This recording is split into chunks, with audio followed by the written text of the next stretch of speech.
Welcome back to మన channel మన ఇంటి వంట. ఈరోజు వచ్చేసి మా మమ్మీ నా కోసం గోంగూర చికెన్ అయితే చేస్తుందండి. ఆ గోంగూర అయితే చాలా అంటే చాలా ఫ్రెష్గా ఉంది. ఇంకా దాన్ని నీట్గా కడిగేసుకొని దాన్ని పేస్ట్ చేసి ఒక బౌల్లో పెట్టుకుంది.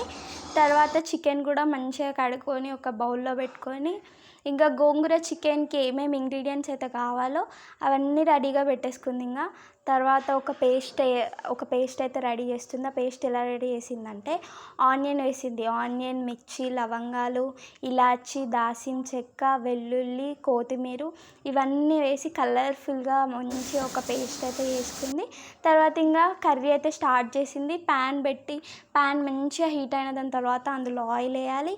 ఆయిల్ కూడా మంచిగా హీట్ అయిన దాని తర్వాత మనం ఏదైతే పేస్ట్ రెడీ చేసుకున్నామో ఆ పేస్ట్ కూడా అందులో వేసింది. దాని తర్వాత అందులో ధనియాల పొడి వేసి దాని తర్వాత అది మంచిగా వేగుతుండగానే మంచిగా ఫ్రై అవుతుండగానే అల్లం వెల్లుల్లి పేస్ట్ వేసింది.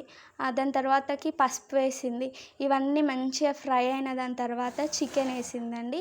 చికెన్ కూడా మంచిగా వీటన్నిటిలో మిక్స్ అయ్యి మంచిగా ఫ్రై అయిన దాని తర్వాత గోంగూర పేస్ట్ వేసింది. గోంగూర పేస్ట్ అయితే మంచిగా బాయిల్ అవుతుండగా దాంట్లో కారం వేసి మంచిగా క్యాప్ పెట్టేసి ఇంకా దాన్ని బాయిల్ కానివ్వండి.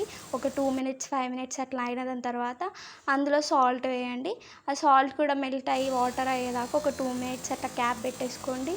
తర్వాత అదంతా మీకు అట్లా ఫ్రైగా కావాలి అంటే అట్లనే ఉంచేసుకోండి. లేక గ్రేవీ కావాలంటే మీరు కొంచెం వాటర్ కూడా వేసుకోవచ్చు. మేమైతే కొన్ని వాటర్ వేసుకున్నామండి. తర్వాత చికెన్ మసాలా వేసుకోండి. చికెన్ మసాలా వేసుకున్నాక ఒక 1 to 2 minutesలో కొత్తిమీర వేసేయండి.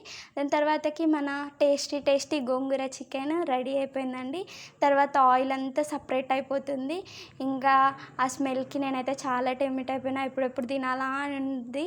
మరి మీరు ఎలా టెంప్ట్ అయ్యారో, మీరు ఎలా రియాక్ట్ అయ్యారో మీరు కూడా కామెంట్ చేసి చెప్పండి. మీకు మా ఛానల్ నచ్చినట్టయితే like, share, comment, support to hurts. Thank you for watching.